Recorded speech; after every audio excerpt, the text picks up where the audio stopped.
Yo, what's going on, guys? We are back for another video. This is my first video in a while, and it's going to be a new series we're going to introduce this season, being football power rankings. We're going to go week by week and give out a power rankings list from 32 to 1. It's pretty straightforward. If you win, you'll probably go up in the power rankings unless you had a devastating injury in that game. So if the Chiefs were to win a game, but Patrick Mahomes got a major injury that would knock him out for the season, they would actually go down in my rankings. If you lose but make a big trade or a big signing, then you might move up if you even lose. But if you're like a team that starts at 32, obviously you can't go down. You will just stay the same for a majority of the week.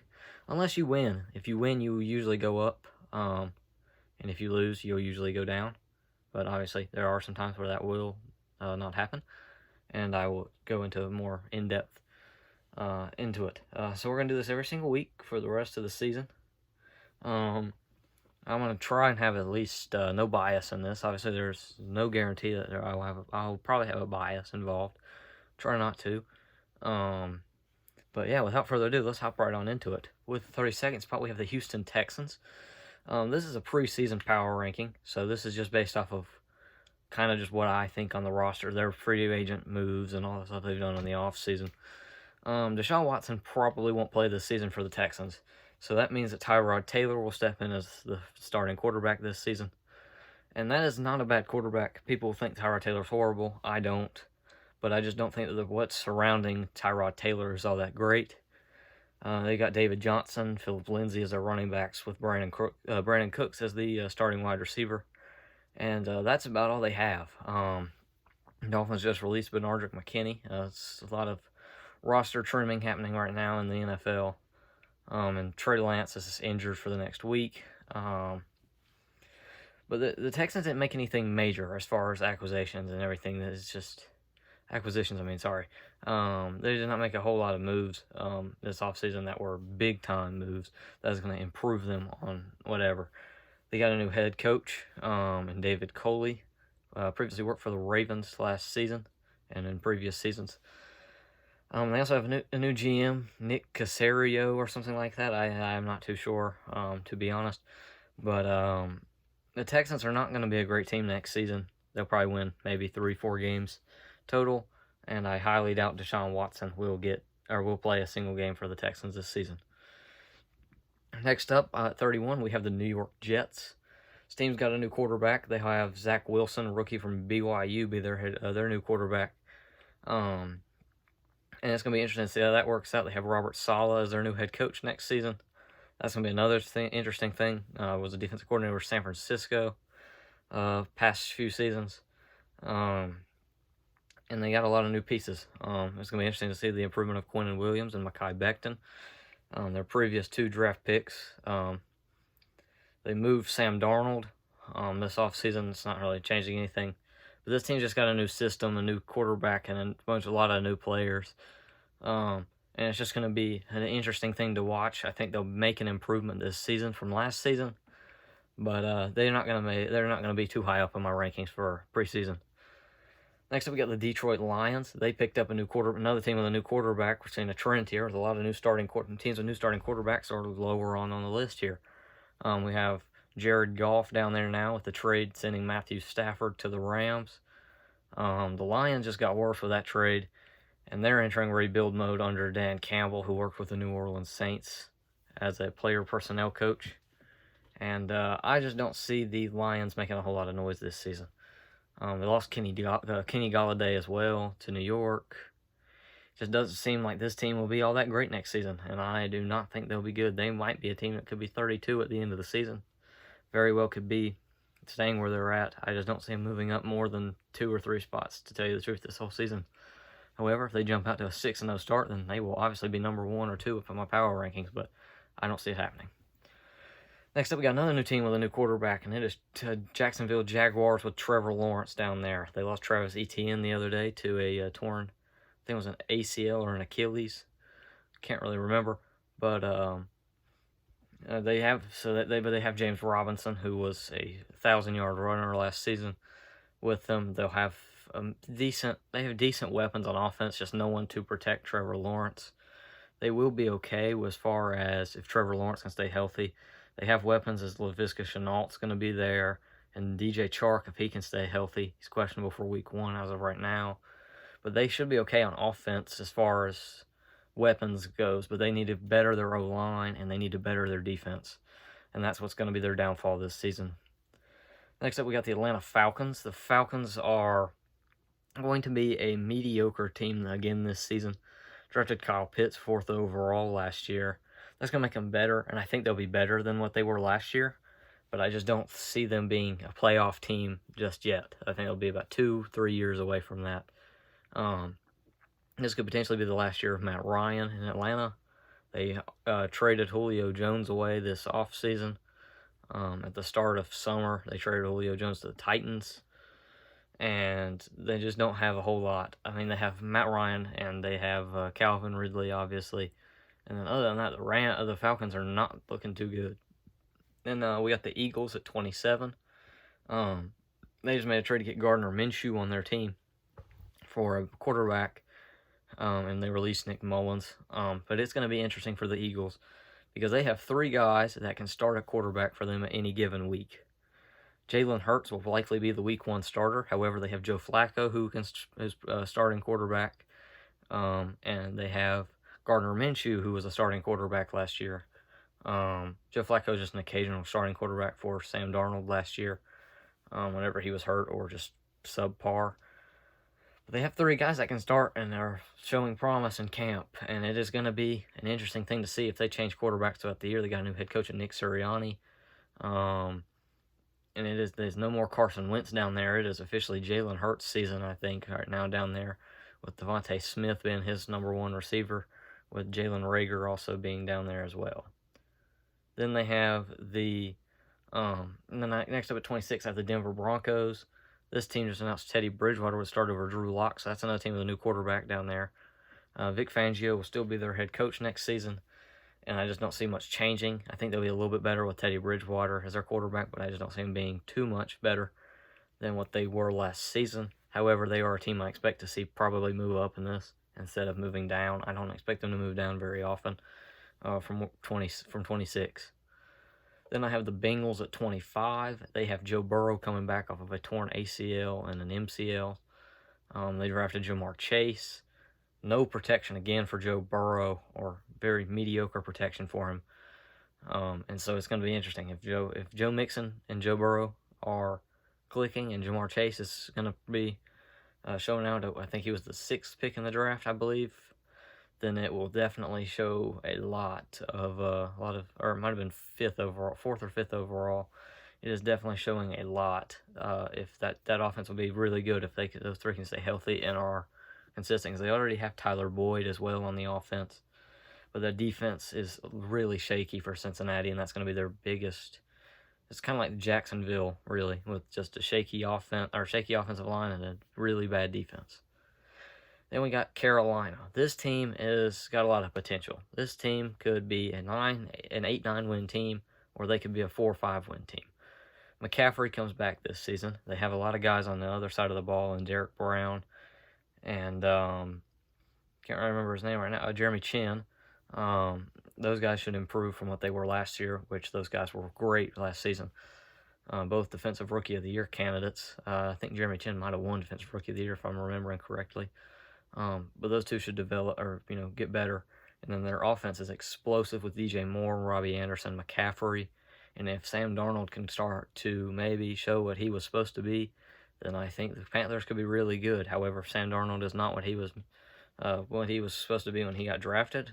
Being drafted at, I think it was like 3rd overall by the Jets a few years ago. If he doesn't show that, then I do not see the Panthers doing well this season. Next up, I got the Pittsburgh Steelers. This team is got a lot of potential to be decent, or they could be horrible. With Ben Roethlisberger, you have no idea what you're going to get this season. This team is an old team. They have a good defense. Every year their defense is pretty good. It just relies now on, is Ben Roethlisberger going to age? And if he does, then I don't see him winning more than about 6 or 7 games this season. Then next up, I got the Cowboys. I don't like Dallas. That's one of my least favorite teams in the league. This team just got a lot of questions for me. Is Ezekiel Elliott going to make a comeback? Is Dak Prescott going to come off of that injury, that his broken ankle that he suffered last season?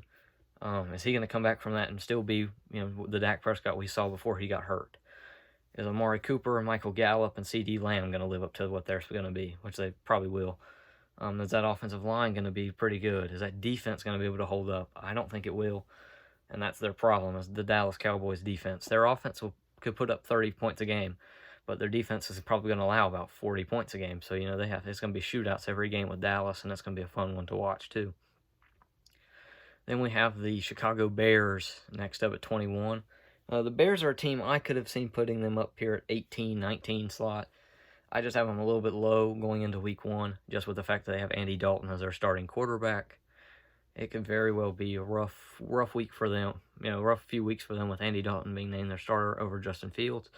However, it could be really good for them, and they could start out 2-0, 3-0 like they did last year under Nick Foles and Mitch Trubisky being the co-quarterbacks. It's going to be another quarterback dilemma. They do want to get rid of Nick Foles, who was their third-string quarterback. They do want to get rid of him, but they are respecting his decision to want to get traded to another team that could probably win him a championship again, or where he could be a starting quarterback. But the Bears have a good defense. It's just their offense is a little shaky with that quarterback spot. If they can figure that out, then they will be pretty good. The next up, I have the Raiders. The Raiders are another team where their offense is set. It's just going to come down to what their defense does. The Raiders have Derek Carr. He'll be okay. He'll be pretty good. Then they have their receivers are a little bit iffy, with Henry Ruggs being a little bit of a disappointment last season. Bryan Edwards is going to be probably a pretty good receiver for them this year. And then they obviously have Darren Waller, Josh Jacobs, and they signed Kenyon Drake in the offseason to be that second running back to Josh Jacobs. It's going to be a fun one to watch and see what happens going forward with the Raiders on offense. But their defense is looking a little rough. Their secondary is young and inexperienced, and their linebackers are just okay, and their defensive line has not gotten a lot of pressure in years past on the quarterbacks. But this year I do think it will change, as Max Crosby and Cleveland Farrell will take that next jump in their careers. At 19, I got the New York Giants. This is a team that's going to take a big step from last season, where last year they almost made the playoffs. They were one game away. However, Washington ended up winning the Week 17 Sunday Night Football game against the Eagles. So Washington is a team they have to, they're going to be going toe for toe with Washington. And Dallas is another team that could easily win that division. Philadelphia could even win that division. I mean, it's possible. But I think the Giants, their defense is elite. Their defense is going to be probably one of the best top 8 in the NFL this season. And then their offense is just going to be relying on how will Daniel Jones perform, and is Saquon Barkley going to be able to come back better than ever with his coming off of his ACL tear last season. Then I have the Chargers. This is a team that a lot of people are high on that I'm not too sure on just yet. Justin Herbert's going off the greatest rookie season I think anybody has ever seen. And then they have Austin Eckler, who was played really well. It's a good receiving back and a good running back. And then they have Mike Williams and Keenan Allen still. Their offense is basically the same as last year almost, with Jared Cook added at the tight end spot instead of Hunter Henry. And then their defense. So this team is going to be, their defense got a little bit worse because their defense was old last season. Now it's a little bit younger and inexperienced than it was in years past. But it's going to be interesting to watch this Chargers team. And I think that they could get about 10 wins this season. I think that is a realistic peak for them. And then they could obviously be a floor of about 6 or 7 wins, maybe even 5 wins, I think. And it's going to be an interesting team to see, because if Justin Herbert could have a sophomore slump, which has happened to a lot of quarterbacks, happened to Dak Prescott, and it's happened to a lot of others. Then at 17, I have the Minnesota Vikings. The Vikings are going to be a team that's going to be another team that has, their offense is proven. Their offense is fine. It's just what's going to happen on defense. The only question I can raise for that offense is if Dalvin Cook can stay healthy, and then also if Adam Thielen can, not regress too far back, because he has been taking a little bit of a step back in the last 2 seasons. He has definitely taken a step back.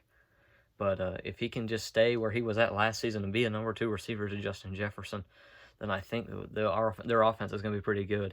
Just going to come on to what their secondary is going to do. They just extended Harrison Smith the other day. Their defense is the biggest question mark, but they got a lot better players. They got a lot of guys back that were injured last season or guys that didn't want to play, last season. And those guys are coming back, and they have Mike Zimmer as the head coach. So this is a make or break year for him, and I think that the Vikings will be okay. Then I have the New Orleans Saints. This team is a team that underwent a big change at the quarterback spot. Usually the Saints, they usually have Drew Brees every single season, but this year he retired, and now it's time. They were debating until just like a few days ago whether or not they were going to have Jameis Winston or not Trey Lance. Sorry, I just keep getting notifications about Trey Lance and his hurt finger. But they're either going to have Taysom Hill or Jameis Winston. They rolled with Jameis Winston. I think he'll be okay with a year off last season to just understand the system and to learn behind Drew Brees. I think it's going to make him better as a player, and I think it's going to be a little bit exciting to see what New Orleans can do next year. However, there's a big chance that they could be a failure. It's just going to come down to what they can do at quarterback, because they're still going to have Kamara. Michael Thomas' situation is one to monitor down there on the offense. Their defense is fine. It's just that offense is the shaky part for New Orleans. Then we have the New England Patriots. This team's one of the biggest risers from last season, I think, in my list. Probably not the biggest riser, as I think San Francisco took a big jump from a little bigger jump because of their injuries last season. They ended up, landing being the sixth worst team in the NFL. So there's a big chance, though, that New England can make the playoffs this season. They missed it last year after not missing it since 2007.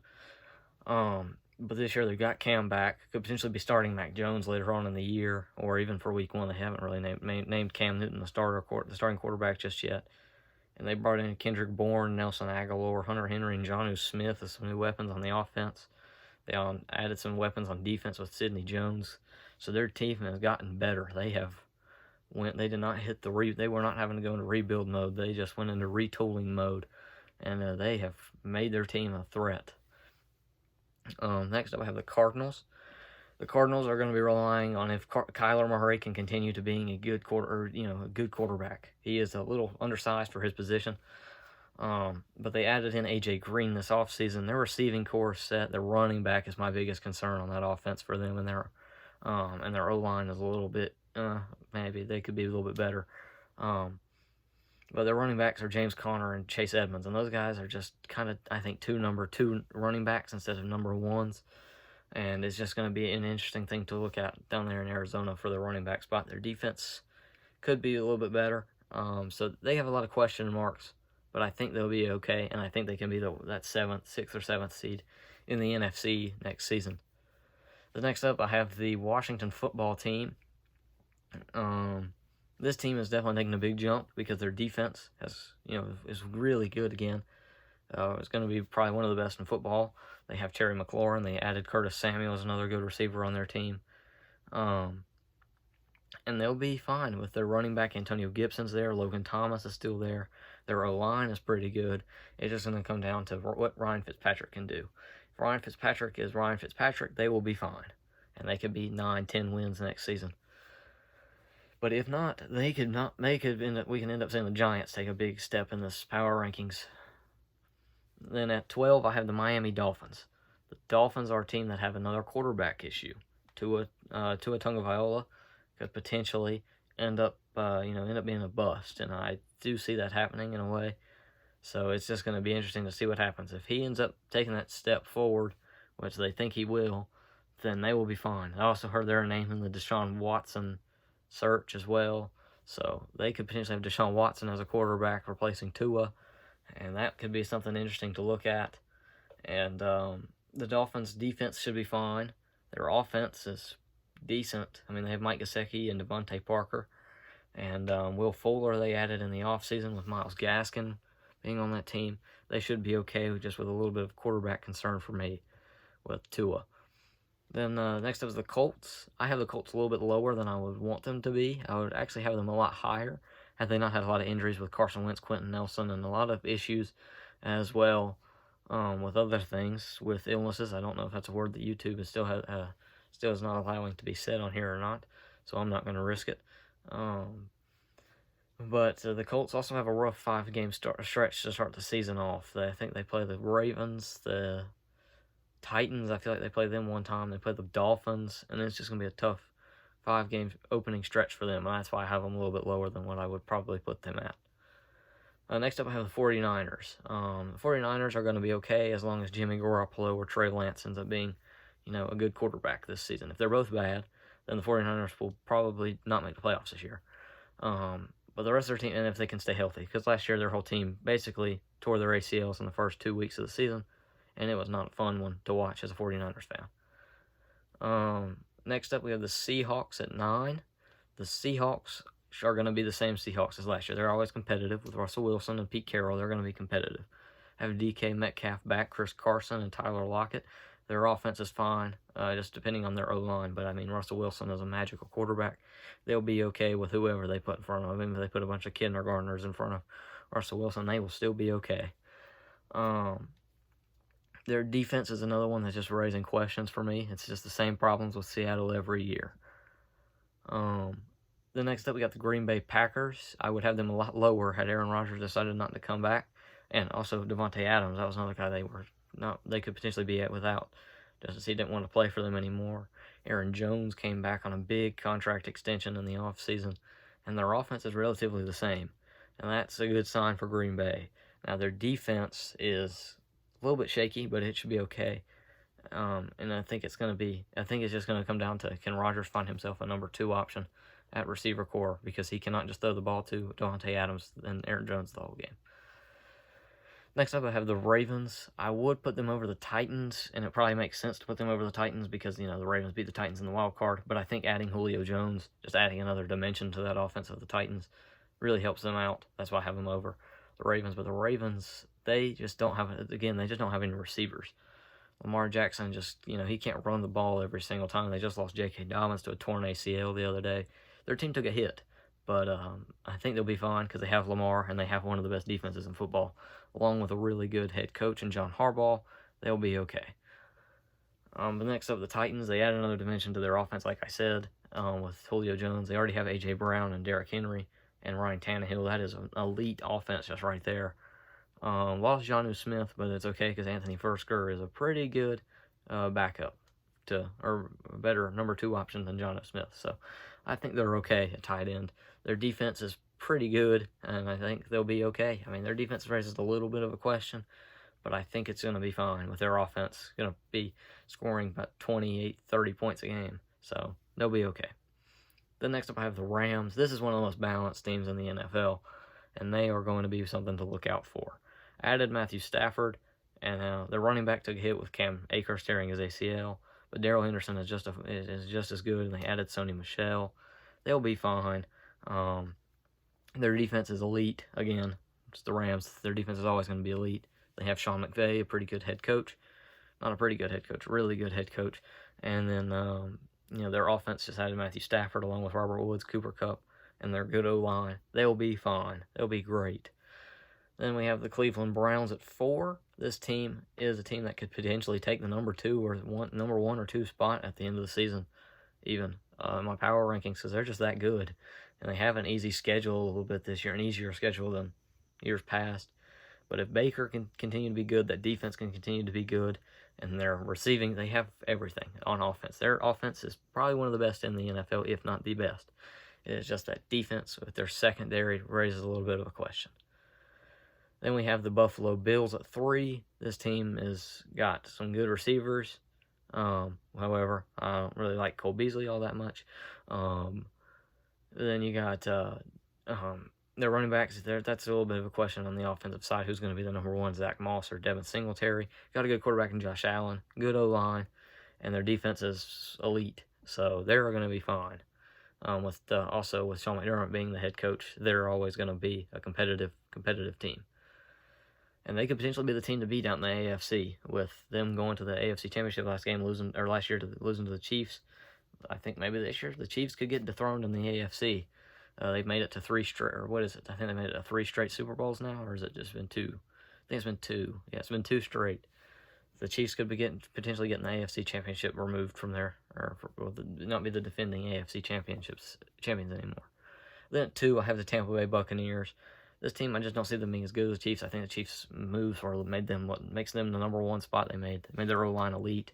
They have great receivers in Kansas City, great running backs, and great quarterback, and their defense is a little bit shaky to me. I think it's gotten better, but I mean, it is definitely gotten better, but it's just borderline decent. And then the Buccaneers are going to rely on Tom Brady. Is Tom Brady going to be good, or is he going to take a big step down? Obviously, he could take a big step up, and that will that will help him a lot as far as everything goes there if Tom Brady doesn't take a step back, which I don't think he will. Their running backs are still good. Their defense is probably the best in the league. And their receivers with Mike Evans, Chris Godwin, and Antonio Brown are all looking pretty good, with Gronkowski there at tight end, and their offensive line being one of the best in football. The Buccaneers will be fine at 2, with Bruce Arians being their head coach, and then they'll be fine along with Kansas City at 1. Kansas City is the best team in the NFL for me this upcoming season. However, them and Buccaneers will be fighting for that number 1 spot in next week's power rankings. And the Chiefs have a hard game week 1 against Cleveland, so got to look out for them. That's all I have for right now. I'll be doing predictions next week when it gets closer to prediction time. This will probably come out Wednesday the 8th or Tuesday the 7th. And my predictions will either come out Wednesday the 8th or Thursday the 9th. That's all I have. Thank you guys so much for watching, and I'll see you guys next week in a few days with my predictions. Peace out.